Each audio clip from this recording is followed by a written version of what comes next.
Welcome to Jurassic Park. I'm not even supposed to be here today. I'm just a fucked up girl who's looking for my own peace of mind. Welcome to the party, pal. I'll be back. I'll have what she's having. Death has come to your little town, Sheriff. You can either ignore it, or you can help me to stop it. All right, Mr. DeMille, I'm ready for my close-up. Hello, I'm your host, Jim McLean. Welcome back to another episode of More Than Pixels on a Screen, a spoilerific movie review podcast brought to you by Banterflix, cinematic discussion listeners, a Northern Irish accent. And as always, I'm joined by my lovely co-host, Adam Neeson. Hello. Adam, I thought since this is the start of our Halloween special, our spooky season podcasts, I thought, because... had you heard that little rhyme I started to mutter just before we turned on the record button here in the studio? I thought you were just singing a nice wee ditty. No, well, I'm definitely not P. Diddy. But I thought since we're Northern Irish, and before we get into talking about Terrifier, I thought I'd just give our listeners who maybe are outside of Northern Ireland a little bit of Northern Irish culture. So... I don't know, did you ever go trick-or-treating round your neighbours? Now, I know you're East Belfast. Well, I don't know if you're always East Belfast, but I don't know if you did trick-or-treating round there when you were younger, or there was just a case of, like, thinking back to our previous pod, we were talking about Haunted Ulster Live, when we were like, cats in the cradle and the silver spoon, that kind of thing. I don't know if you did that trick-or-treating back in the good old glory days of the 90s. But here's a little bit of Northern Irish Halloween culture for you, dear listener, before we start to talk about the Terrifier. Halloween is coming and the geese are getting fat. Would you please put a penny in the old man's hat? If you haven't got a penny, a halfpenny will do. If you haven't got a halfpenny, God bless you and your old man too. And if your old man is a fucking toot, he's gonna get fucking stitches. That's what I used to say when I went trick-or-treating. Did you also trick-or-treat in East Belfast? Yeah, famously, yeah. Just me and Daff from Give My Headpiece. Now, I seen on TikTok. Here now, wow. That's us now. There's a Give My Headpiece podcast. No. Yeah. Is there? Have you not seen this? It's like Da and Billy and fucking, what do you call him, the son? Jerry Adams. Them three sitting about, and then they get to like the usuals on. Now, I don't know if you know this about me, Jim. Oh, is this going to be like something I'm going to actually be excited about and then I'm never going to let go? No, well... Please tell me you were in an episode once of Give My Headpiece. No, but I directed the 5 first episodes. But the main guy from Haunted Ulster Live was in an episode of Give My Headpiece. Right, yeah. I was a big Give My Headpiece fan. Big, massive fan. And became the man I am today, being funny. Because I used to be a wee quiet boy who never talked. But... Fuck. I know. And the thing that got me out of it was doing Uncle Andy impressions. I gotta say we Uncle Andy. Now, can you just, for any listeners that are outside Northern Ireland and maybe not old enough, because I know Give My Headpiece is still going. I think in the most they do the live stage play, so I think it's still a radio play. I think there is still a TV show. Yeah. But just explain the character of Uncle Andy first, then give us a wee pod. Not a wee pod, give us a wee impression. He is a greasy, jobless, loyalist man who loves nothing but his queen and country and likes getting drunk and sort of resides in his flat or in his house with his peeler son. Catholic daughter-in-law. And Catholic daughter-in-law. And well, he has 2 Catholic daughter-in-laws, does he not technically? Because... Oh, Nuala McKeever. Yeah, Nuala McKeever, she left. Yeah. And they didn't just recast the role. It wasn't the case that, like, Nuala McKeever, she fucked off. Aye. And I've married another Catholic girl. Yo! And it was Nuala McKeever's sister. Is it? Like, not in real life. Yeah, sure. Oh, sorry, I thought you meant in real life. And then in the show, they were like, that sister, she disappeared. Dempna or something? Or is that they were... Dipna, yeah. Dempna? Yeah. Yeah, going deep cuts here. Next podcast going to be 4 Weddings and a Ceasefire, whatever it was called. Here, do you remember when Uncle Andy was on the Pope, like the scooter, going through Rome dressed as the Pope? Yeah. And then 15 years later, you have Russell Crowe going through the Vatican on a Just thing. giving the finger to the fucking devil himself. Do you think Russell Crowe watched that episode of Give My Headpiece just to get inspiration for the character? He's like, I can't feel it. And the director came over and he went, have you ever seen... Here, on that note, I know we still haven't got your impression. We haven't even talked about the Terrifier. Notice someone, possibly the host here, trying to procrastinate before we start talking about that in Halloween special mode. Last year we talked about like The Exorcist and Halloween. This year we're talking about Terrifier. But have you ever seen that horrible, horrible movie, Belfast Story? Yes. Yes, where Dad's in it and Dad gets minced? Yeah. Yeah. Well, when you say minced, do you mean killed or he becomes a gay man? Brutally killed. He gets brutally killed. Doesn't he come out of prison or something? And then he's just like... all I remember from that film, Banderflicks, was kind of starting out. Mm-hmm. It wasn't that long into its genesis and we got sent... Have you ever heard about this? The infamous press kit? No. And it was kind of like a go-to and an explanation about how you would make a... Was it a petrol bomb? It was either a petrol bomb or a nail bomb. Mm-hmm. And you were just like, who the fuck thought that was a good idea? It was Colin Meaney, wasn't it? Well, it wasn't. I don't think it was Colin Meaney's idea. But at the end, lads, I've got a great idea. Fuck's sake, when I'm sitting here not doing episodes of Star Trek The Next Generation. I want my Asian body double. Listen back to previous pod. Okay, so Adam, we're getting into spooky season. Your East Belfast. Has your area become a war zone yet with fireworks? Yes, in the last month they have been scaring my cats, and to the point where, also listeners, we will get back to the Uncle Andy impression. Also, oh yeah, keep it to the end. Keep it to the end. That means reason people have to listen. I can't. I've said to the missus, because the nights are getting darker. I'm like, once it's and the goose is getting fat, and the old man's getting his knees done in. I won't. You walk. want it below the knee or underneath? You'll walk with a limp. Always below. Yeah. Because then fucking trick or treater nowadays are fucking menacing bastards. Actually, on that note, this is just I've had 2 coffees before we started the pod. Sorry, listeners. I actually remember, was it last year, the year before? There was a guy came round. A guy. What's happening, Jim? A wee lad came round with a group of kids and it's like, where's your costume? Everyone else was like fairy princess or whatever it was. They're all doing the Frozen stuff.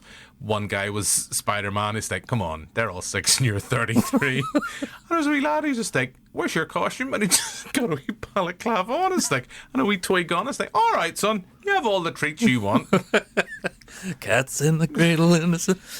Oh, look, put a pin in that. Right. Yeah.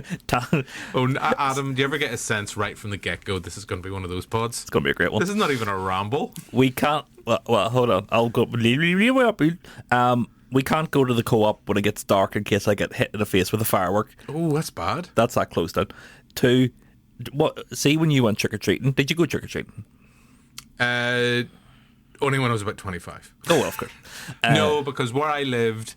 when I was growing up was like in the middle of nowhere, so it would take you about 5 to 10 minutes to get to the next person's house, and it was pitch black and there was probably a demonic entity. So I remember very vividly having to go and I got a costume, and I would go outside of the house and then knock my parents' own door, trick or treat, and I'll be and would give me some stuff, and then I'd be like, right, stop fucking about, get in the car. We would go to the folk park or somewhere as a reference for the kids. Also American Folk Park in Oma. Loved a Halloween classic. I like to think that you shit on your own doorstep and you're like, those trick or treaters. Yeah. Anyway, that's my childhood. What can I say? The joys of living in the countryside. But I would have loved trick or treating. I actually remember weirdly having a Halloween party at my house. Now I say Halloween party, it wasn't like fucking in Scream, where fucking everything, all the booze and ladies were coming round. See, I'm just picturing you as Macaulay Culkin in Home Alone, pulling wires, and Michael Jordan's dressed up more as... Richie Rich, right? You had a McDonald's in your house? Yeah, because we have an out. My mum has an outhouse that is fucking freezing. But I was like, oh, it's gonna be class. I'm gonna have this like Halloween themed party. So What was your age? I'm trying to think. Being P7, so how old would that have been? 12? Maybe No, 12. 11? Thinking this would be cool. So I had like bobbing for apples and apples on a string and stuff. And I remember like I had set this up for hours. Like kind of go, oh, it's gonna be amazing. Bobbing all this stuff for the bobbing for the apples. The putting the apples on the string. There was the stuff where you put it in porridge, like porridge oats, and you had to forage through you with your thing. And like there was about 10 friends showed up. I always remember this guy Stephen Harkness.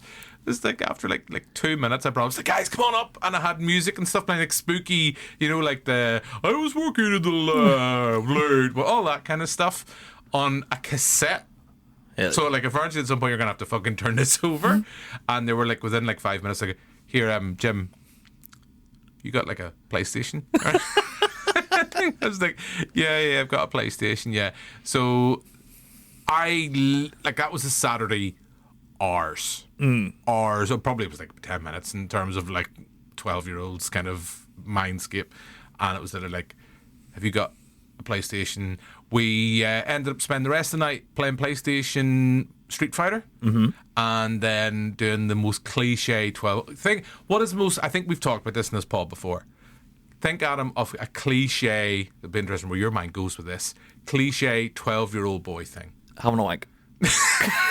Oh, you're not far off.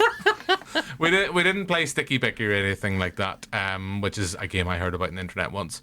But no, I remember. I'd love to say I've changed, Adam. But I had a copy of Basic Instinct. Hell yeah. On VHS, so we were determined. See all the fuckers now who have like the instant 4K super, like be able just to pause instantly and zoom. You will never know the horrors of trying to pause on an exact moment with an old VHS player. I have a similar story, but with Rat Race, where there's two girls in an opposite car, like pull their top up, and do you ever get in interviews when people talk about Texas Chainsaw Massacre? Yeah. And they're like, you don't even see any gore, but you imagine it. Mm-hmm. That was me with tits in Rat Race, where I was like, right, lads, get ready. They're about to come. They're about to... And like, even be like, if my ma comes up the stairs, fucking fast forward it so she doesn't know. And then we watched it and we didn't see any boobage at all. It's all in the mind's eye. But imagine the fantasy. That's like me. I think I've mentioned this before in the pod, where it was one of the 3D movies and Jessica Alba's in it. So I'm going to say Sin City, but I don't think it was Sin City. Mm-hmm. And I was determined that... No, sorry, it wasn't 3D, because this was my argument. It was like, you don't need 3D in cinema because there's a certain film, I think it's Jessica Alba, and she's in the shower. Is it Machete? It could be, in whatever way it's shot. I was kind of... No, because I'd like to think I was old enough to know this wouldn't be a thing, so I don't know. Maybe it wasn't Jessica Alba, but if I was determined that if you like looked at the screen at a certain angle, you're like, if I go off to the left here, now squint one eye, there's a tit right there, but no. The scene in Machete, the camera is sideways while she's in the shower, and then it turns. Maybe that's what it is. So it is Machete. So you would have been like, what, 30? Me sitting in the fucking cinema screen, go on here, lads, just fucking let me... Here, can I swap seats with you there? What do we say? Anyway, so yes, rambly intro as always. Will we save your Uncle Andy impression to the end? Yeah, it's it's for the kids. Yeah, it's for the kids. So we are in full spooky season mode. We've had our ramble, and we have a couple of specials coming up. I know that Joe and Trez, as we are recording this, talking this nonsense, they have a crime scene to screen special about The Conjuring, the lovely Victoria Brown and Maria McQuillan. We've finally got the band back together again. We're going to be talking about Halloween Town. We still haven't decided what we're doing for our Halloween special. Possibly witchiness. Yeah, maybe. We'll be very demure, very mindful. Mirror. We'll have a brat witch Halloween, which is just a phrase now I've used now in all our social media posts. Isn't that those German sausages? Yeah.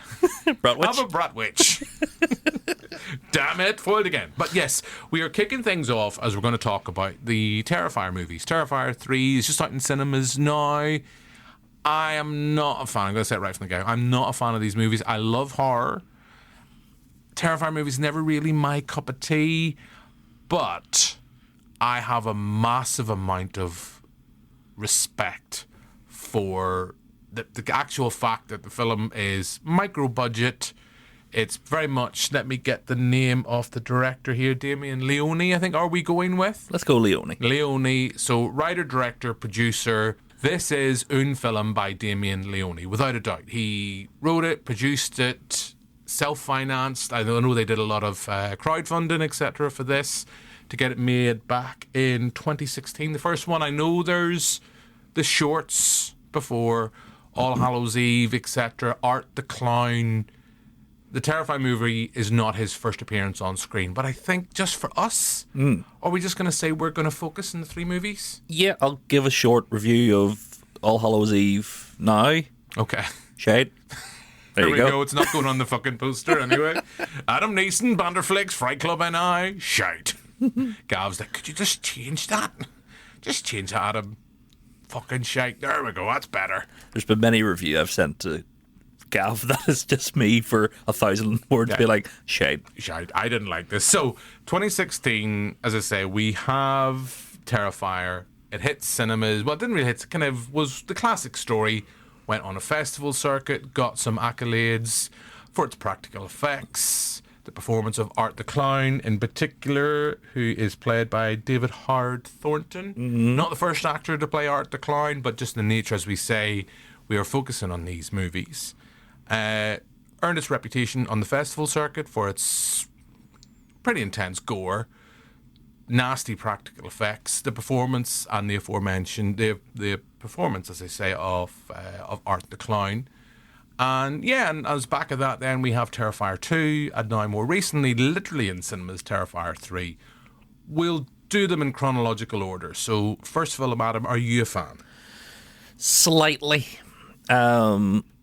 It's recently there was the double bill in cinemas, and me and the Arspert Joe and Danny from the Fright Club all went together, and we all kind of sat watching the first movie. Busy, big turnout? Semi-busy. I know James Oliver we were at the Odeon, James Oliver was at Cineworld, and he said he's a massive fan of the Terrifier films. Yes, I know he loves the third one. I don't actually know his opinion truly on the first 2, but I suspect that he likes them at least.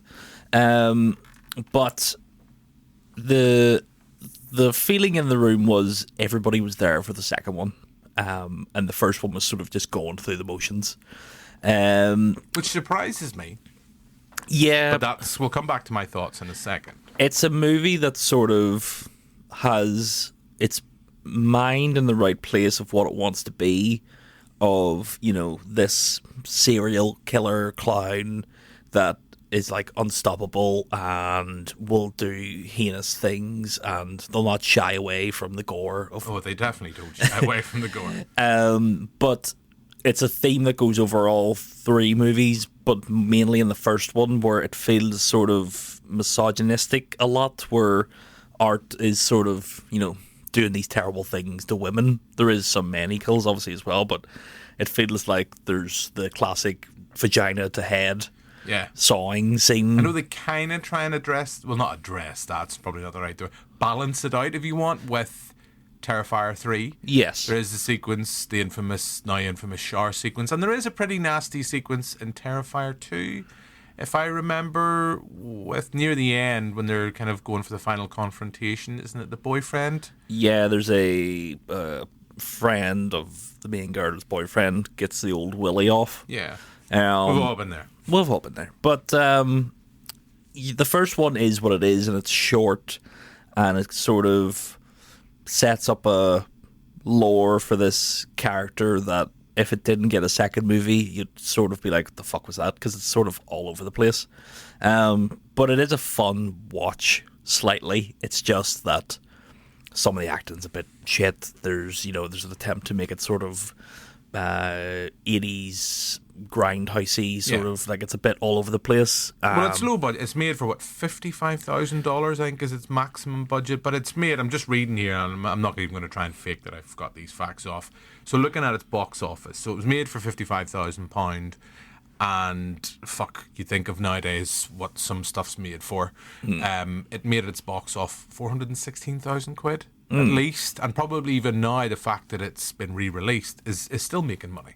Yeah, and it's one of those that I know it's not as popular as it once was, but I'm sure DVD sales went through the roof, because that's how I first seen it. Art the Clown as a character really catches the eye. It's a simplistic character that's played extraordinarily well by David, and I think, like you're on first name basis. Big Dave. And as the film... He loved your stand-up, Adam. See, I was going to go for the 3-barrel name, but I just remembered David Thornton. Middle name? Lost him. Howard. I'll never get that. People ask why art has taken off so much, and I think it is... He gives it the likability and the precise amount of laughability. Well, D, as I like to call him when I phone him up, he's a trained mime. Yeah. So you see that I want to say, I mean, I am not a fan of the film, and you kind of touched on it there. All three of them. Maybe I'm getting old, like I'm still the person who's fucking watching Machete leering at the wrong, but I'm determined to see a bit of tit at some point. But at the same time, I counter that by going, I'm the person who particularly want to rewatch Terrifier 3, or want to watch Terrifier 3 as like, this is really nasty violence. Yeah. Against women. Yes, men come to horrible deaths in this film, but it's just, this is nasty. And maybe, and I'm not being that person, maybe it's the fact that the job I do, the day job I do, when I'm not talking fucking all this nonsense, I'm reading the news at Q, and of late we're talking about the amount of women that have been murdered here in Northern Ireland in the last 6 weeks. I think as we record, it's now technically, I think it's 5. Yeah. I think within the last 6 weeks, probably actually more, 6. I think it's 6 within the last 6 weeks, and so many in the last few years that you go, maybe there is a truth to that, in that kind of sense that the horror genre, it's guilty of kind of not glamorizing, but kind of just showcasing and perpetuating that idea of violence against women. And I also just don't like the fact that it is like Damian Leone has kind of said he wants to make these films. If he wasn't self-financed in the way that he wants to make them the kind of movies, the grungy grindhouse movies he wants to make. He claims, I would have probably said there's some truth to it, that he's been offered studio funding, but he's like, well, I don't want studio interference to make the movies that will move away from my image. I actually think, I've said this before, really over-the-top nasty gore doesn't scare me. Yeah. Because it's like, if that's where you have to go to get a response from your audience, and if your attempt is to kind of disgust your audience, to basically almost go, oh, well, I want you to want to think about leaving the cinema. That's not, for me, it's only a half thought out thought. I'm thinking of something like Audition, right? Audition is a film, it's all about kind of that idea of the Venus flytrap. From the moment that guy thinks he's found this little perfect little woman she's not a midget, but that little woman that is going to, he thinks is going to be the perfect wife for him on this contest, and by the time it reaches its finale, and I'm going to maybe get this wrong because it's been a while I've said, it's like curry, not curry, but there's something she says as it's kind of, as she's easing kind of the needles into him near the end. And yes, there's some gore and nastiness in that sequence, but it's all drawn out. It's all about a bit of having the patience to pay off on that sequence. Yeah. with the Terrifier, it throws you into that gore. There's like stuff in the pizza shop near the start, right from the opening sequence in the first film. We have Leone kind of likes playing about with time. Mm-hmm. Like, and that comes back, I think, with Terrifier 3. I don't think so much in Terrifier 2 is the kind of timeline kind of... No, because it's like Terrifier 2 is the day after he's resurrected again. Yeah, so it's pretty much after that. And then in 3, I know we're jumping about the place, it's what we do. We have a pretty nasty, horrible sequence at the start, and then it goes 5 years earlier. Yes. Yeah, that's kind of way. So we kind of get some. So we get at the start of the Terrifier, we have a very severely disabled woman telling her story on a television channel, and then it zooms back. It's like the Halloween a year ago, and then everything eventually reveals itself. And even from that opening sequence, we get some nasty. We'll not go into too much spoilers in that sequence, but there's some nasty stuff that's not first-hand Art the Clown, but his handiwork and influence is there. Yeah. But, yeah, once we kind of get into the film, and I guess there's no way, you've kind of alluded to, when we have a woman sliced in half from vagina to head, pretty much, and... the way that it's shot, it's gory, and I appreciate the practical effect. Yeah. And I think I was reading somewhere, or actually I was listening to a podcast, Film Stories with Simon Brew, did a deep dive on Terrifier. I would recommend giving it a listen. And the actual actress got caught, or got stuck in that bodysuit that they made, the cast of her body. Because it was, as we said, it was low budget. She got stuck for a couple of hours. At one point they were like, we might have to take you to hospital. Oh, no. To try and get this out. How do we explain that? But I think, and Damian Leone will not give zero fucks what I think. You, Adam. I think in how that it's shot, the tension is lost. Because it's there to repulse. I think if you were shooting that differently, I come back to something like Audition, where there is gore, but if you're hinting at gore, and you're making people think that they're seeing something that they're not, it's going to be more effective when it's just a case of just like, oh, okay. It's like my problem with the Evil Dead remake. It's like, it's just nasty. This is kind of post-Hostel, post-Saw. It's like, how far can we take this?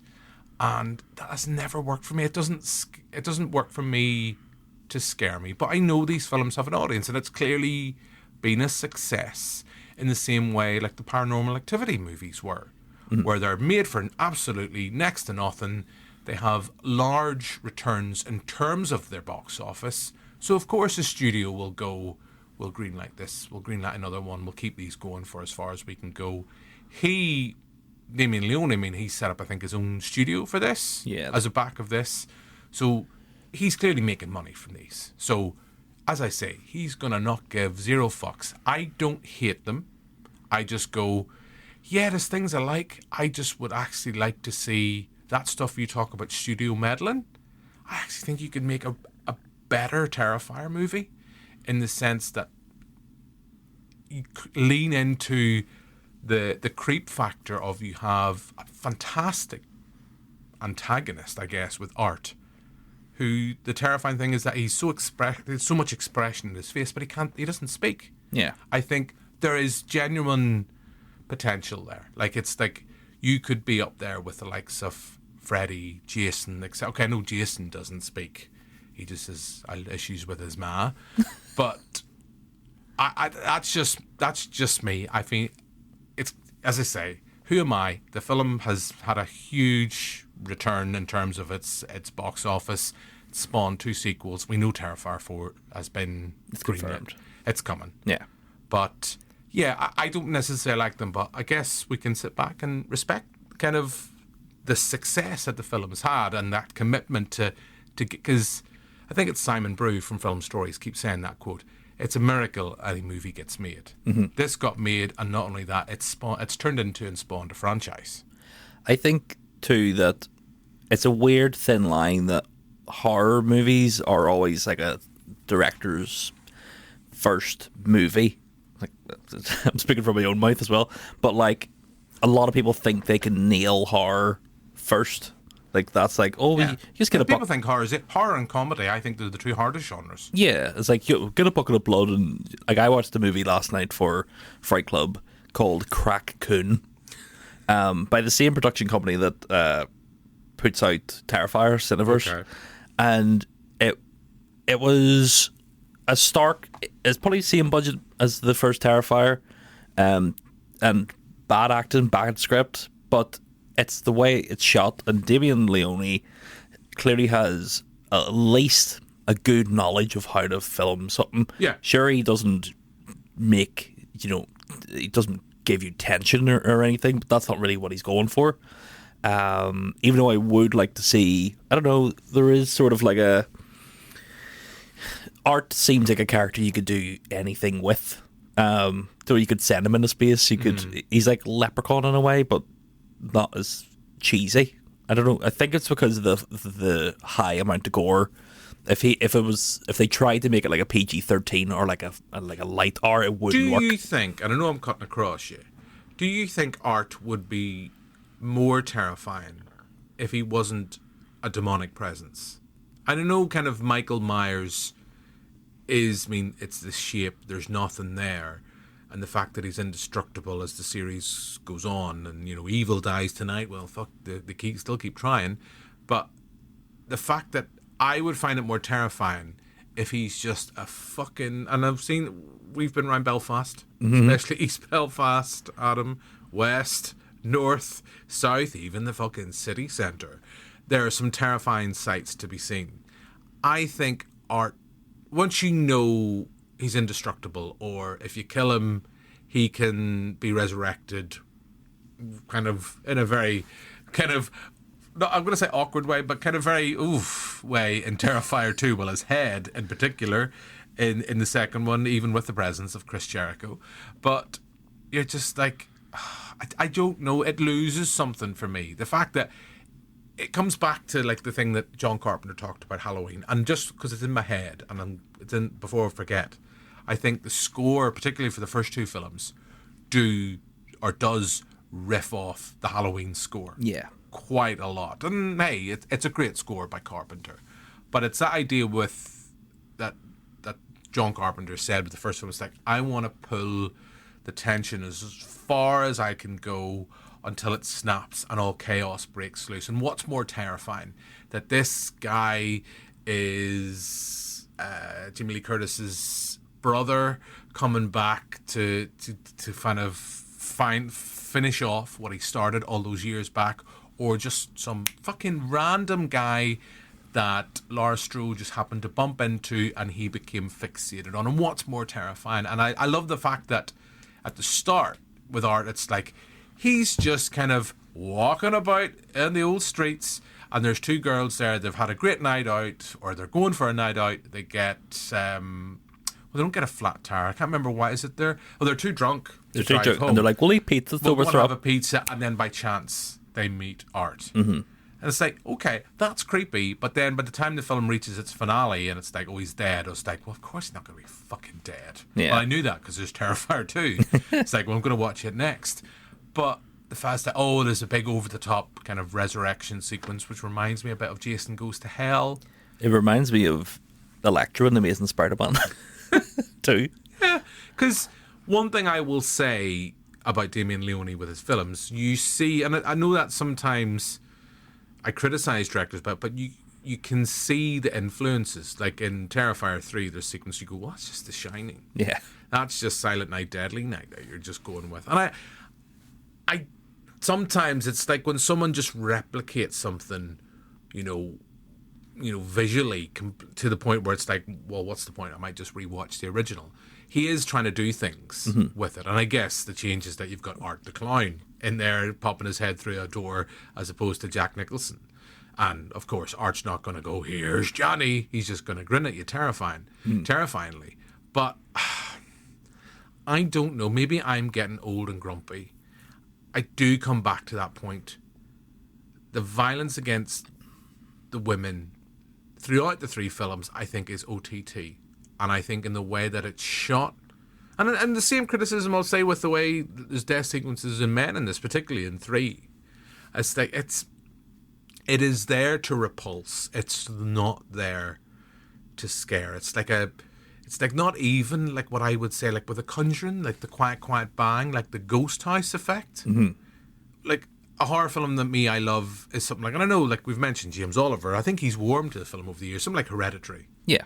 Is a film that I think is creepy because the sense, from the moment that film starts, Toni Collette's character's fucked. Yeah. There's been a plan concocted for years, and you can see, coming back to that Venus flytrap analogy, it's already closing in on her. There's nothing she can do, and it's how everything's kind of, you can suddenly see everything happening. Mm-hmm. And there's stuff that sense, like The Witch is another one. It gets underneath my skin, and I think about it from time to time.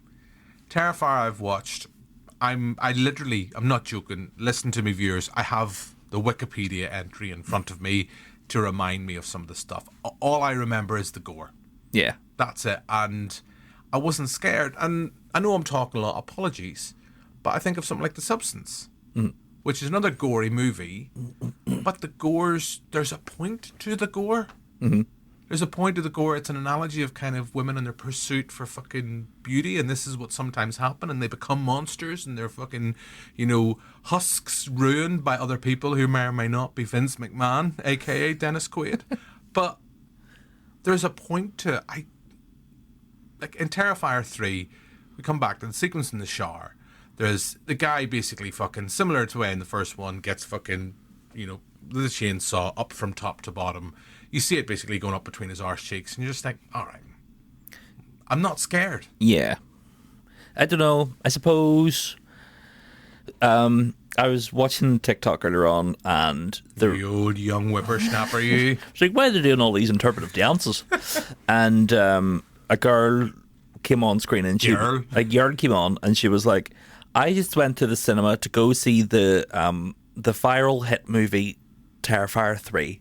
And it seems to be now that sort of, the lad bible of it all, of so many people walked out and fucking somebody threw up. And it's like, we've had that before. I mean, remember like stuff like Raw? Remember, so many people walked out. This is fucking unreal.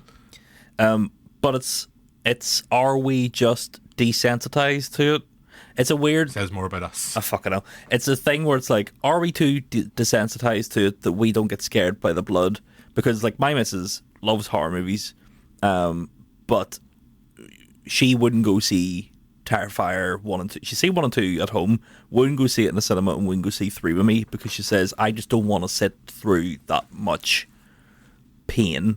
Not physically, but like watching people in pensioner. Stop closing your eyes. He's a trained man. Do you know he kicked his foot whenever the hobbits went to Isengard? He kicked his foot. He broke his toe.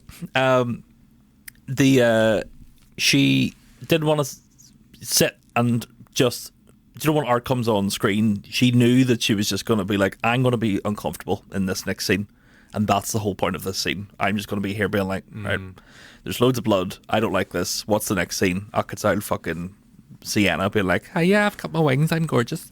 Just watch Brazil. just to fill in listeners, I think I texted you that. It's like, watched fucking Terrifier 2, Wish, because as you've mentioned, she's in a costume very similar to Brazil. What's the name of the actor? Name of it went in my head. Oh, fucking Ian Holm? Yes. Is Ian Holm? In Brazil? Yeah. Is it not? Message in. He's in a similar costume to someone who may or may not be Ian Holm. It's like, fuck, I wish I'd just watch Brazil.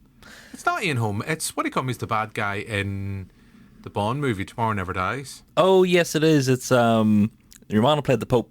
Yeah, him. El Glandy. Top-notch podcasting, movie review, cine knowledge. But yeah, just like, fucking watch that instead. I don't know.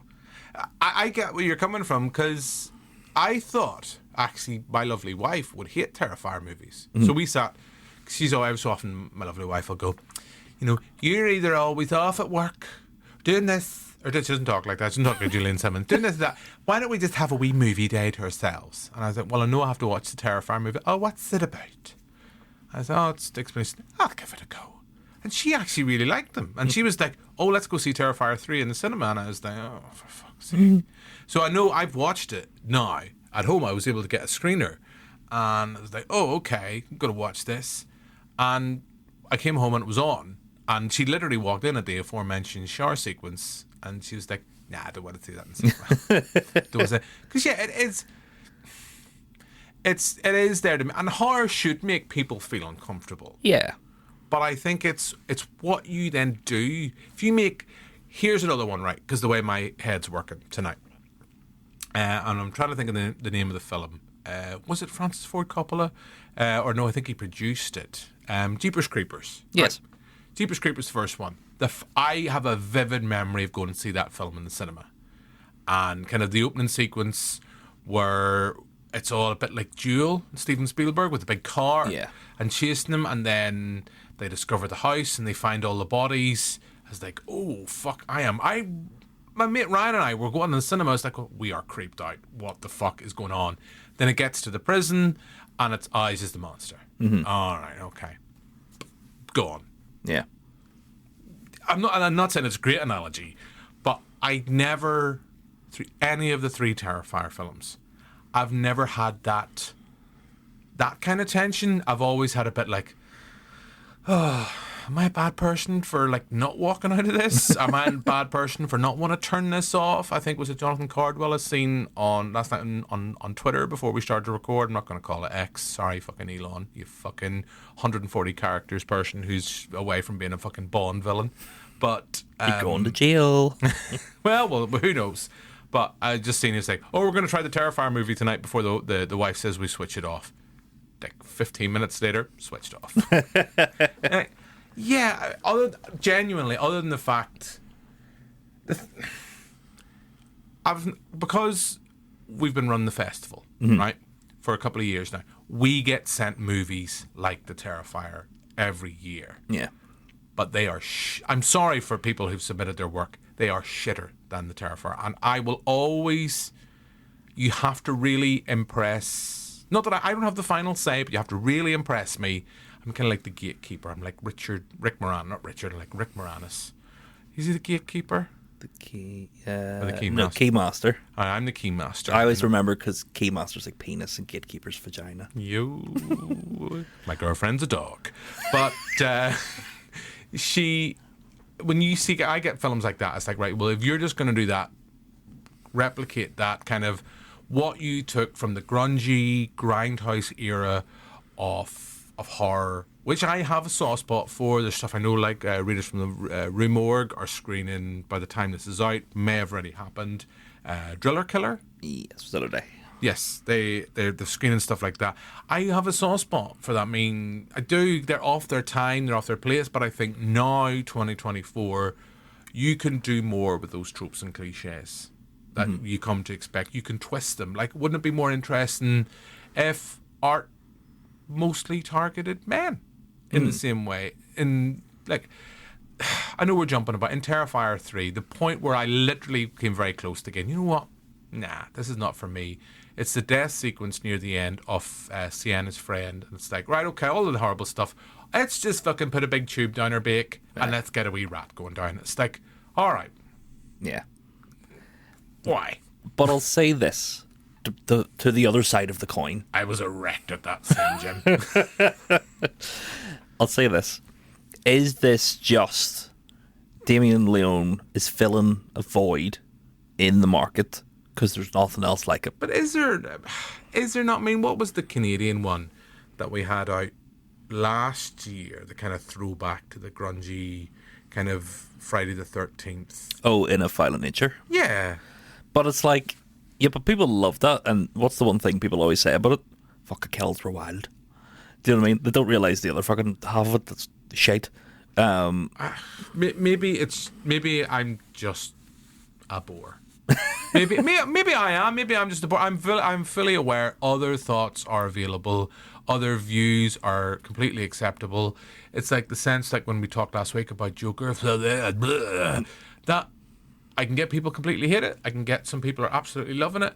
I'm the person who sits and goes like, I kind of like bits of it. Mm-hmm. I think I generally think with Joker that there's a good movie in there. Yeah, and there's an interesting movie in there.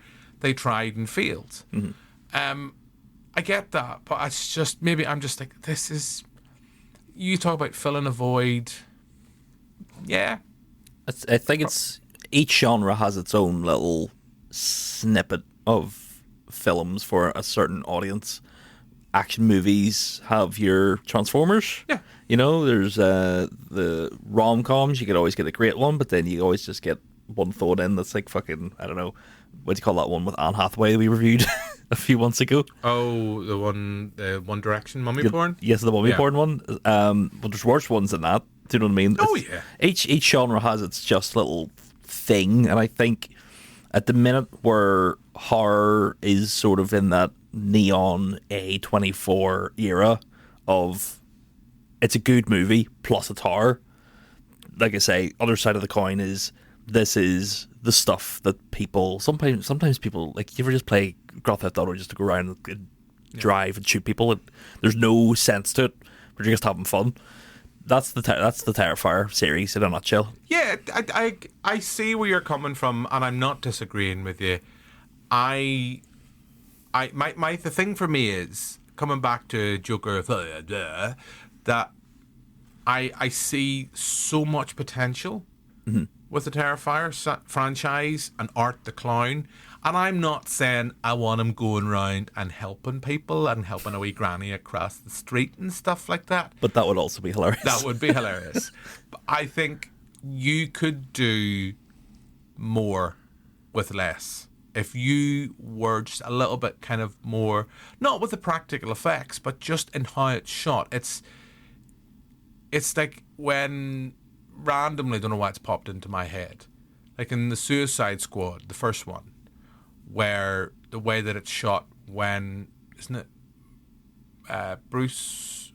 Batman, Batfleck has kind of almost, is he choking Harley Quinn? They crash into the river and he goes down to save her and she wakes up and he punches her right in the fucking face. Yeah, and it's just like, did you really need that? Yeah. Did you need that sequence in? I don't know. It's just the fact that I think you could make a Terrifier movie. I don't think, and I'm going to say this right. I don't think studio intervention's a bad thing, or getting money from a studio and say, look, this is maybe the movie we would like you to make. Mm-hmm. I know, like, we've just had Salem's Lot out in cinemas. Yeah. Thank fuck it's out in cinemas, because I at one point thought it was going to go the way of the Looney Tunes movie or the Batgirl movie, and Warner Brothers just be like, just write this off, just delete it. Yeah. Just maybe leave it in the recycle bin, lads. I'm not saying Salem's Lot's a great movie. It's cut to shit. Mm-hmm. And, I mean, Gary Doberman, the director there, he knows how to do style and visuals. Oh, it's a very pretty movie. Yeah, there's some sequences that are not in the book. Yeah. At all. Like, there's a sequence at a drive-through near the end. I think it's a great idea. There's a sequence in the treehouse with all the kids. I think is great. But it's the fact that it's like you've got all that visual stuff, but all the stuff I love from Salem's Lot and I maybe wanted is a bit of character. Yeah. And you don't have time for that when you've got a 2-hour movie. Okay, I'm not saying that's a positive studio intervention kind of idea, but I don't know. It's like Terrifier 2 when we come to that. It's like, so the first film's under an hour and 20 minutes. Mm-hmm. Then we get to Terrifier 2, which is nearly an hour longer. Yes. And it's bloated. And I know at one point we were watching Terrifier 2 and I was making the dinner, as you just kind of fucking want to munch your dinner while you're watching that movie. Mm-hmm. And my lovely, I was like, do you want to pause this? Like, nah, sorry. I can kind of lean in. Has anything happened? No, they're still talking. Nah, still talking. Oh, there's Art and there's that wee creepy girl. All right, there we go. Nah, I'm okay. See, I find Terrifier 2 a bit of a breeze to get through.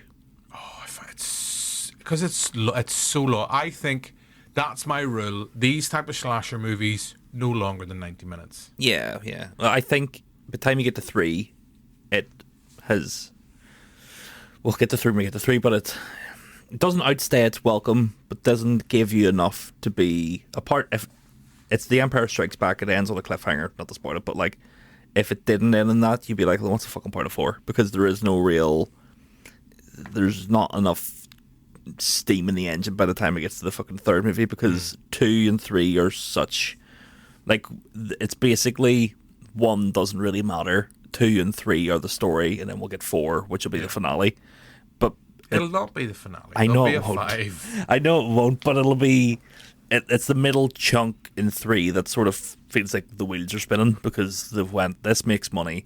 Make a third one based at Christmas. We can get Funko Pops, T-shirts. Have you seen any of the stuff in America that they're selling? No. Anything you could think of has art. It's the same they did it with Freddy. Oh yeah, exactly. Like Robert Englund had the whole kind of. He had an issue about that. Yeah. When it's like, okay, I'm meant to be a fucking child molester, not Robert Englund, Freddy Krueger. I want to clarify. Yeah.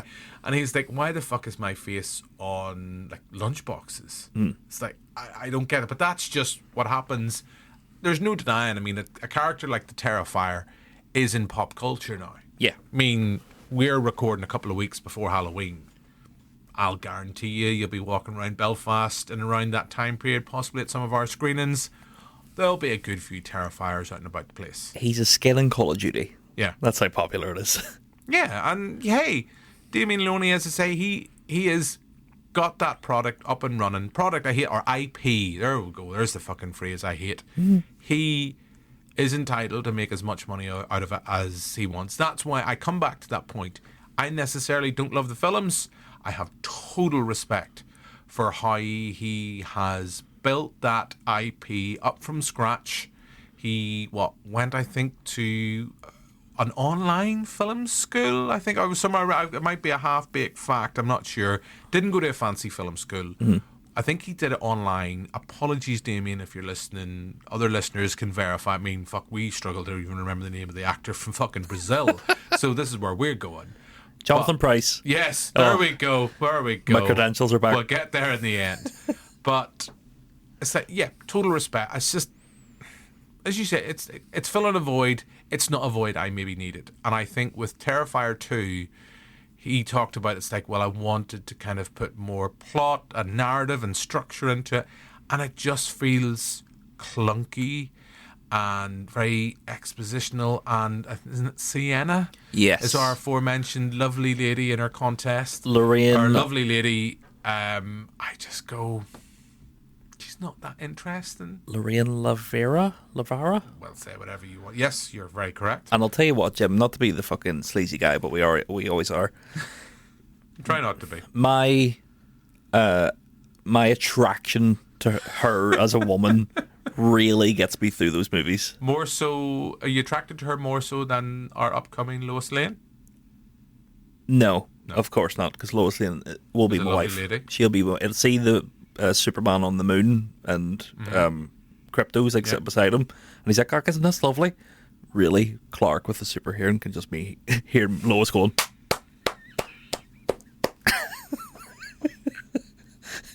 Like James gone. Thanks, big son.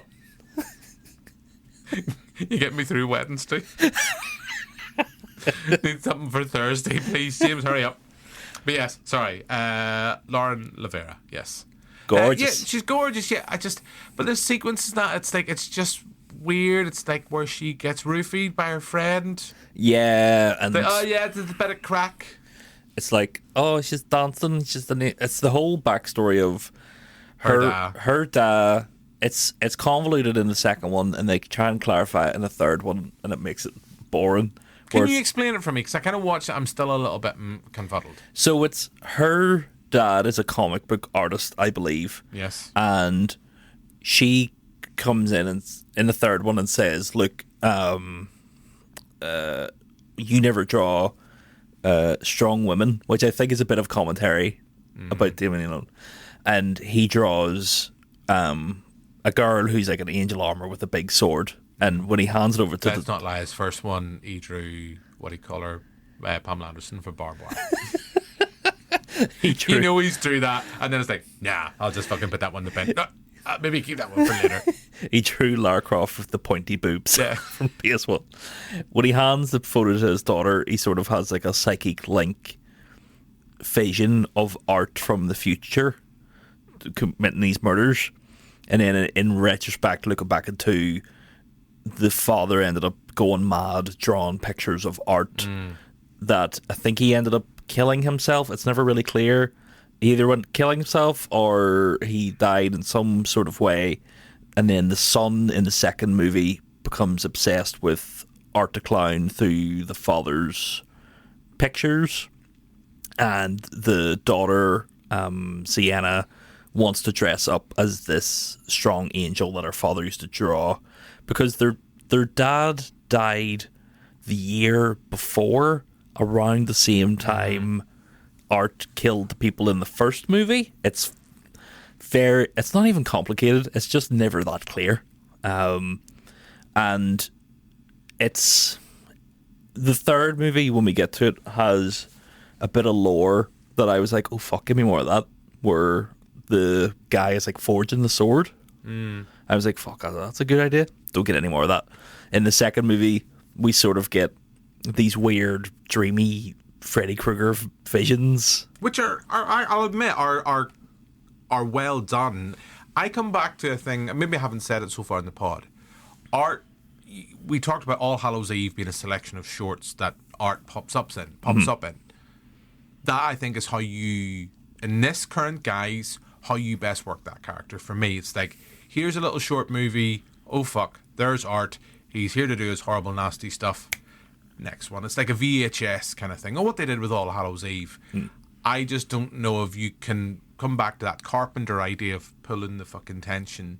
It snaps really quickly for me. But those dream sequences, it reminds me of stuff from some of the later Nightmare on Elm Street movies. Yeah, and like you half expect to turn around to see Freddy with shades surfing. Like not Halloween. It's kind of like Nightmare on Elm Street, maybe 5, maybe 4, 5, kind of in that kind of schlocky era before it gets really stupid with 6. I'll say 4. 4's good. What's the one where it's kind of the Jaws piss take where he's got the claws, he's going through the sand? Is that 4 or 5? That's 4. Yeah. 5 is Dream Child. Yes. And then 6 is fucking Rosie O'Donnell. Yeah. Being like, there's no children here, it's not wild. No, is it Rosie O'Donnell? It's I just know Johnny Depp shows up. Roseanne Barr. This is your head. This is your brain on drugs. All right, Johnny, calm down, mate. I know, see. But I don't know. Terrifier 2, I sort of really enjoy. Like you say, it never feels long to me. There is a lot of setup in it. It's just a lot of bits in it that fucking, I'm like, you're trying really hard to be a serious movie, but there's always one thing in one scene that makes me laugh that I'm like, is it 2 or I'm thinking of 3? No, it is 2. Has the sequence in the costume shop. Yes. Yeah. And you're going to go, well, that's just Halloween 4. Yeah. But see every time like the ma has to talk to the son, like the son is like, oh, would I be able to get milk in my cereal? And the ma's like, would you fuck up? Your dad's dead. Would you fuck up? Adam's like, that's like my childhood. My parents are still here. But like, he's nowhere about. He wouldn't. He used to be so quiet, and then he wants to give my headpiece. Now he won't fuck up. The kid's nowhere about, and the fucking car gets like toilet rolled in the garage with the door locked. It's just like, I gotta kill that wee cunt. Like, all right, you. But even then, might have a fucking, what is it? Not Diet Coke. What's the advert? Have a not Yorkie. What's the chocolate bar? Have a Kit Kat. Take a break. Yeah, have a wee Kit Kat. Love and calm down. Somebody on Twitter, so I can't claim this, described Art the Clown as basically Mr. Bean. And I think that's it has its moments in Terrifier 2 because it is sort of like he goes here and does this, he goes there and does that, he goes here, and 3 sort of follows that on to the point in 3 where I was confused whether it was a dream or reality because he just sort of turns up at the main girl's house at one point. Yeah. And I was like, is this real? Because there is kind of in 3 we have Sienna back and we have, isn't it Vicky from the first film? Because the first film's weird, so our final girl of sorts doesn't really rock up until at least halfway through the film. See the girl. Sorry to fucking drag this actress. Victoria. Sorry to drag this actress into the fucking shit. But the main girl from the first one that is wearing like the skeleton outfit or whatever, she is in a movie. I think that she may have directed or wrote it. I'm a writer. Right. She wrote. I'm a professional writer. Called Faceless. Yes, I wrote that film. Faceless After Dark. Right. And Jim, let me tell you, she could go fuck herself for that movie because it's one of the worst things I've ever seen. I would watch Crack Coon again. Adam, I'm telling you're not getting on that movie poster. Gav's like, stop fucking writing reviews. That's why I watched Paddington 3. All right. Paddington and Pooh, more like. But yes, Vicky is like the sister of. Yeah, she kind of rocks up halfway through, and then she's kind of abandoned through most of 2, Terrifier 2. Yeah. And then she pops up memorably in a post-credit scene, which I'm very glad it says you more about my enjoyment of the movie, because I was watching it, I was like, I'm just going to throw on Wikipedia here just to do something. I just checked the movie, and I was like, oh, post-credit scene. Oh, yeah, I don't really want my wife seeing that. So she's like, oh, well, watch this. It's like, yeah, we'll just turn that off right now.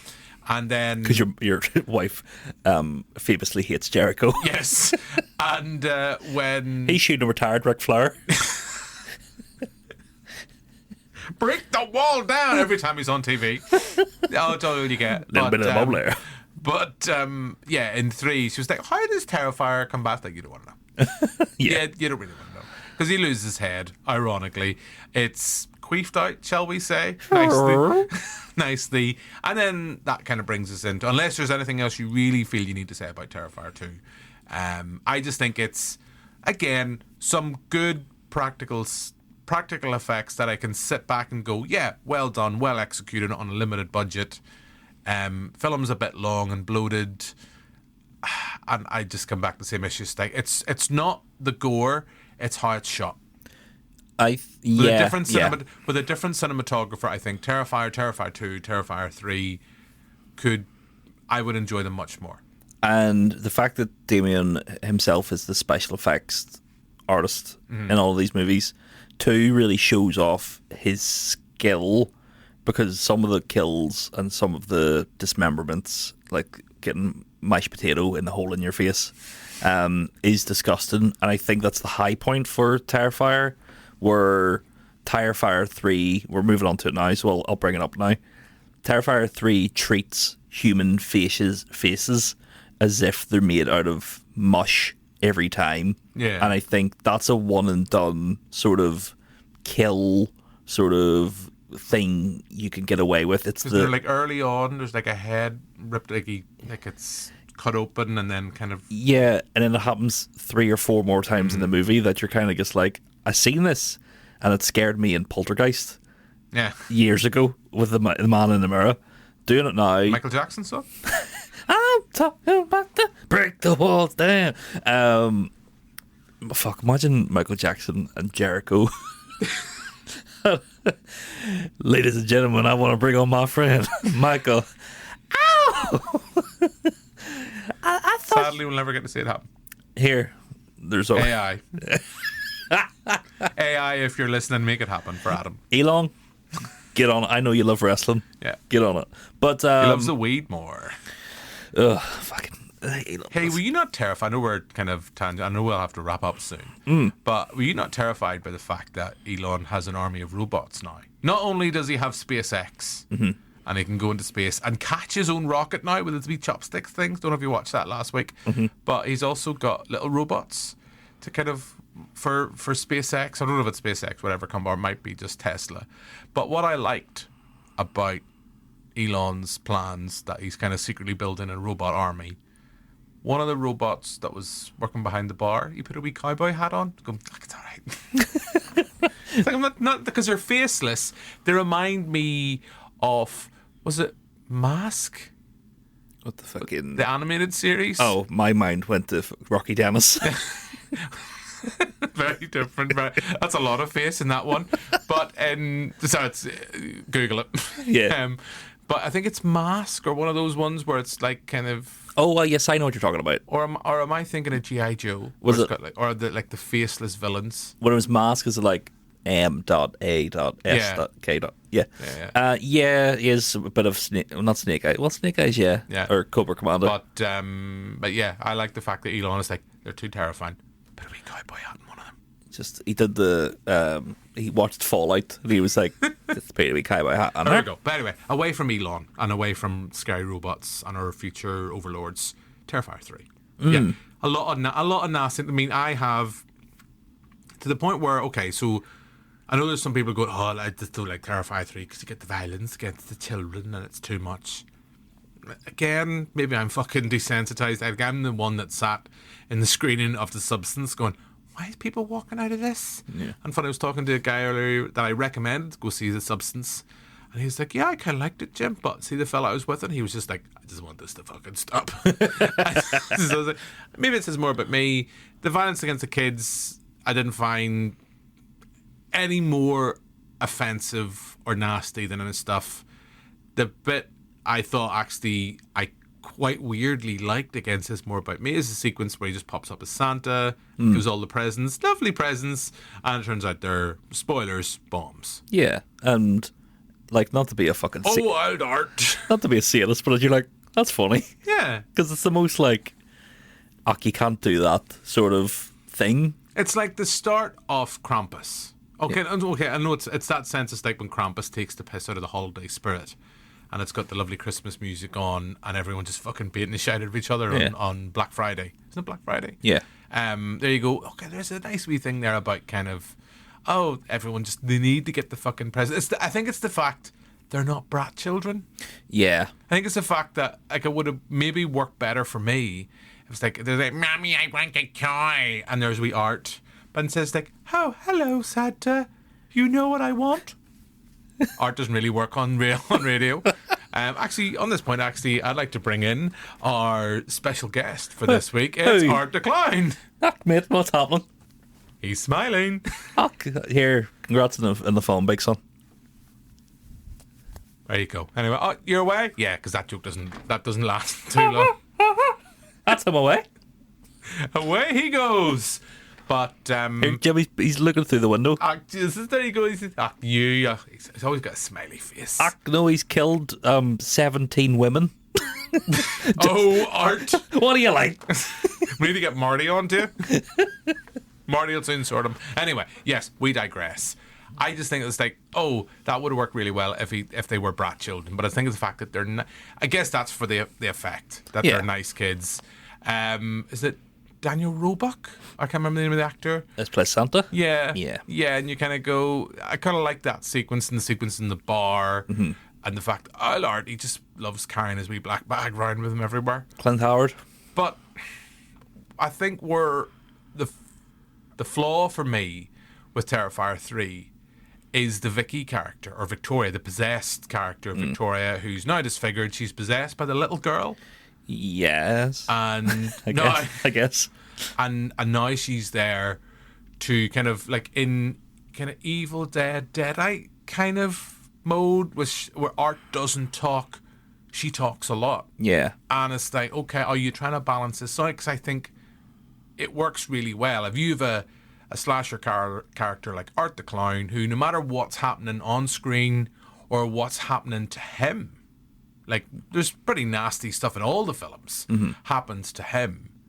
He doesn't make a sound, and you go, wow, that's something you could work with. He'd survive well in The Quiet Place. But I don't know. I know, again, we're just spoiler and we're jumping about the place. She doesn't see the end of Terrifier 3. She's not there by the end. Vicky? Yes. Yeah. Sticky Vicky.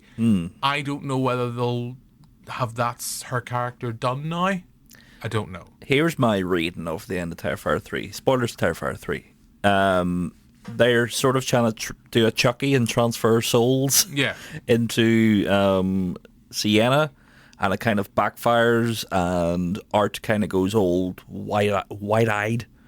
And then he ends up disappearing, and he gets on a bus, and he's sort of like wide-eyed, and then he kind of comes back. And I think that maybe into 4, all of the demony stuff from Art will be gone, and he's now just fully human. And I think that's sort of how they'll treat the 4th one. Damian, if you're listening, message in. That's my reading of it. Could also just be Damian just being like, imagine he's just back again. Okay. Somehow Art returns. Because you've got that sequence. It's like, what is the guy talking about on the bus? Like, I like rom-coms. Yeah. And then just Art's just there. Also, gets on the bus, didn't see him pay. I was like, I thought he was going to be like, hey, buddy, you need to pay. There would have been that sort of conversation. Yeah. Just drives on. It's fine. I did enjoy the Santa sequence when he walks past the window and he's clearly excited to see Santa. That's fun. That's a bit of Art character that's like Mr. Bean-esque. Yeah, as I say, he's a fun character you can do stuff with. It's just that some of the stuff they do, the nasty stuff, and it's not like I'm sitting going, oh, it's disgusting. Isn't it Mary Whitehouse? Like, I'm going to write a wee letter of complaints. Like, it's just like, it doesn't scare me. And I know there are people that don't like that stuff. And I know I'm repeating myself. I'm going to pick a film very quickly, 127 hours, right? Danny Boyle tricks you into thinking you've seen something. It's like Mirror Rat Race. Yeah. When you think James Franco, let's not talk about him too much, you think he's cut his own arm off. I know he does. Yeah. But you don't see it. But in your head, it's kind of how you clever edit your film. You go, and I'm not saying I want it to be like fucking Taken 3, where Al Liam's fucking lumbering over a fucking fence, and it's like cut. Did somebody say my name? But it's how you.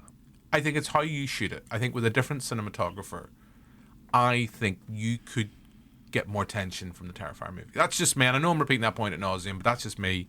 The gore stuff, the nasty stuff. The fact that there's so much of it now in these movies, I mean, literally so much of it, you become, it's like you're constantly trying to top yourself. But when you're trying to top yourself, then you lose the scare factor even with that. Yeah, and it's just sort of coming out of 3 into 4 now and whatever else they're going to do. You're sort of like, right. Because that's what Damian Leone's going to say. He's going to say, well, fuck, we've got to top the shower sequence now. You fucking thought that was bad? Wait till you see who've got lined up in fucking 4. Yeah, and it just becomes the problem Saw had, where it was like every Halloween we're going to have a Saw, and every fucking Saw movie we're going to have something more ridiculous. And it's, I guess it has more legs than Saw because of... For now, until Art cuts them off. and it laughs about it. Yeah. I think... Oh, Art. He's killed 17 more women. Oh, what are you like? He won't stop. Actually, Jody's done, actually, although part of me would quite like that. You know those bus wanker people do the pedalo things that go through Belfast city centre? He's actually working on those and just going around just fucking one sweep every time. It's like, I'm with you in that one, Art. That's what I'm saying. Like, if you think of it as like a situation, you put Art in it, it's actually really funny. Yeah. And it would even... If he like made like a series of like shorts that played before like other horror movies that were just like Art goes to the park, Art goes to fucking do Ernest, Ernest, Art in his sensory deprivation tank. I don't know. I think it's inevitable they make an Art movie where he's out of makeup and they do the big reveal, and I think that's where the fucking bubble bursts for.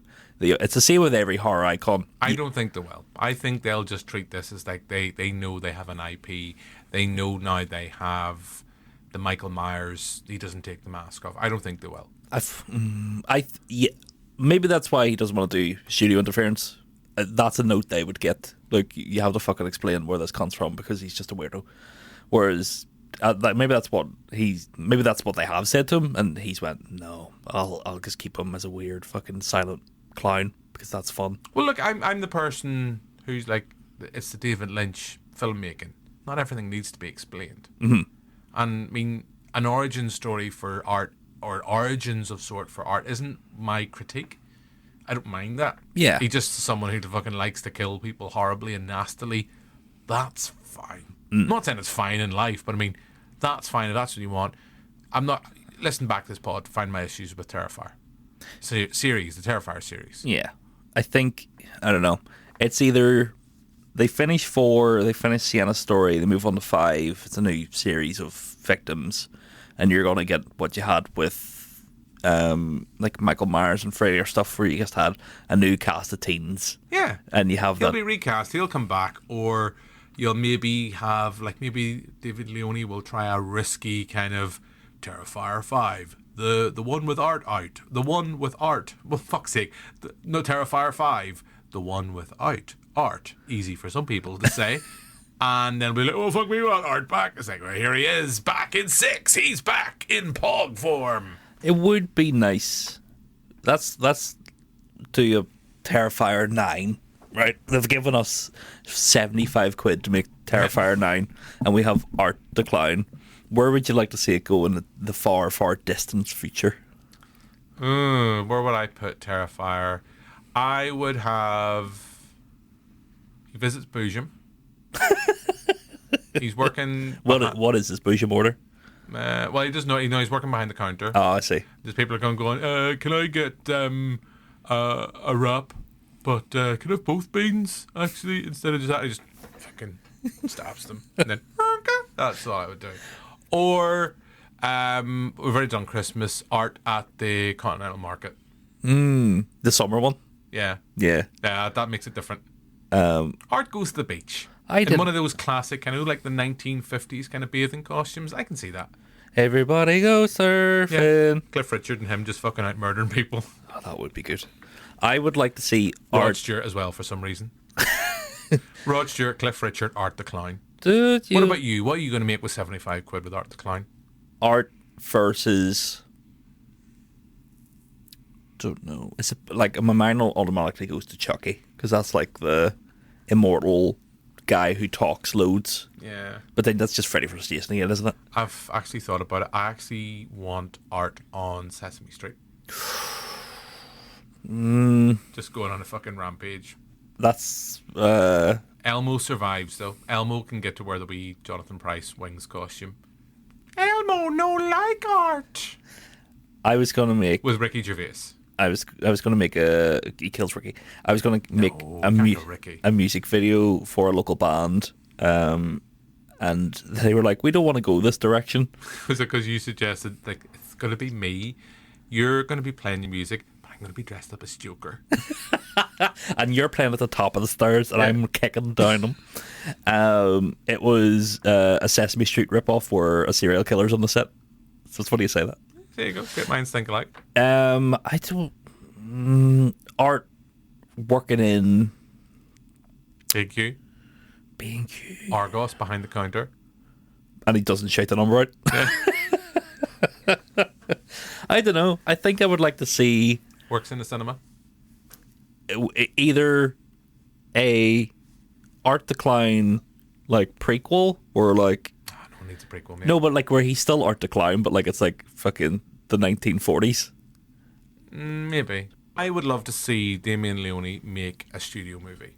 Horror movie, not Art the Clown, something different, just to see with a bit of backing, with a bit of this studio interference, what he comes up with. I think Blumhouse is probably the perfect... No, because sometimes they have like independent IPs. I know it's terrible to say, but they have independent IPs like your Megans and your fucking Night Swims. You know what I mean? Mm-hmm. Just these random scripts that they clearly have that they want to make. But if they have a strong enough director in Damian Leone, throw him one of those scripts, see what he can do with it, rather than just letting him run wild with Terrifier, which is completely fine, of course. But if he does want to go on and do something else, test the water with working with a studio like Blumhouse. I'll give you an example. Lee Cronin. Yes. Right? I thought he did a fab job with the last Evil Dead movie. Mm-hmm. Interesting choice. That, to me, didn't look like a film that was too compromised. It had its gory, nasty moments. So maybe working with Sam Raimi, that might be, Sam Raimi, Blumhouse, that might be an option. I don't know. As I say, for now, he's clearly going to do his own thing with the Terrifier thing. It's making money. People like it. Who am I to judge? But anyway, that's just me. So, yeah, I mean, I know we've got a few more Halloween specials lined up, Adam. Anything else you want to say about the franchise before we decide to go off and brave the darkened streets of Belfast and the more terrifying things out there that aren't Art the Clown? I just want to say that, Mervyn, I think that clown's rather scary. See, I thought you would do a high-pitched Uncle Andy. That's when I find Uncle Andy funnier. You Oh, I found Arthur Clarence rather scary, Marvin. Listeners, I hope that was worth the wait. I hope that was worth the wait. I don't know if it tops the De Niro. I'm doing the De Niro face. I don't know if you can see. Yeah, It's the exact same impression. I think maybe Uncle Andy might maybe make an appearance in the Christmas special. Jim, you can fucking bet your bottom dollar all it is. all these, because we've spent all our money on De Niro, Scorsese.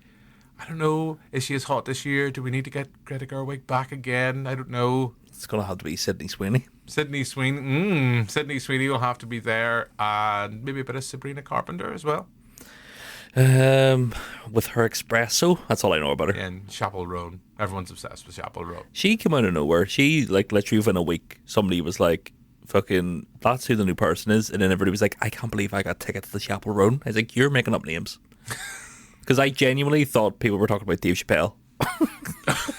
Adam, old man in the room. It's like fucking Grandpa Simpson. Man waves at cloud. Or is it man shouts at cloud? Can't remember. Anyway, so this is the start of the spooky season stuff with us. So we've talked about the Terrifier movies. I know we haven't went them into depths and kind of favourite kills. I'm sure there's other podcasts for that. I think we've had fun. It's a movie, like, we haven't really went into depth. Not really a movie full of depth. No. to be There's fair. a lot of killing. But yeah, I think on that note, we will wrap things up. So all that's left for me to do is my usual bit of selling the Banterflix wares. So if you've enjoyed this pod, if you thought it was worthwhile waiting for Adam's Uncle Andy impression, if you want a little bit more, here we have... You knew me. That's all I could tell you. Pastor Beakby. The whole point of doing the impression was, let's start a campaign to get me on that podcast. Okay. That's what I want. Okay, so you heard it here first. Adam, can I come too? Yes, they'll be like, it's the Banterflix boys, and I was like, I'll do the whole... I know... Do you want me to do the whole podcast as... not that I am that person. I just can do a really good impression. Jesus Christ, boy. I can do a really good impression of Martin Scorsese round the corner there from Castle Street. You do Scorsese, and we'll both go dressed up. As Art the Clown. But we don't speak for our half. Anyway, yes. So sell our wares. So start the campaign. So we have on the waterfront, at the waterfront. Which might be a thing. Yes. Might actually be happening. I'm very excited about this. Hopefully I just have to get my arse into gear and do some stuff. We have our... Tito Man fighting. Tito Man fighting during a screening of Darby Gill and the Little People. Mm-hmm. That's a campaign that's in the works. Of course, the Dark Ages Film Festival. This will have probably started, or just be about to start by the time this podcast is out. Of course, you've got our entire back catalogue available through various podcast directories. You can also listen to, I believe, on YouTube as well, as along with episodes of the TV show. So if you've enjoyed all this nonsense, don't forget to subscribe. And in the next couple of weeks, you will have, before Halloween, you'll have, as I mentioned earlier, the Crime Scene to Screen special, the return of We Need to Talk About Disney, and pretty much whatever Adam and I finally decide 10 minutes before the recording what we're going to do for our Christmas, or not our Christmas special, but for our Halloween special. I'm sure we'll come up with something good. Yeah, we will. So, yes. So, thank you for listening. And, of course, Adam, thank you very much for your time. Thank you. We'll be back next week with another podcast. But for now, until then, honka, honka. Bye-bye.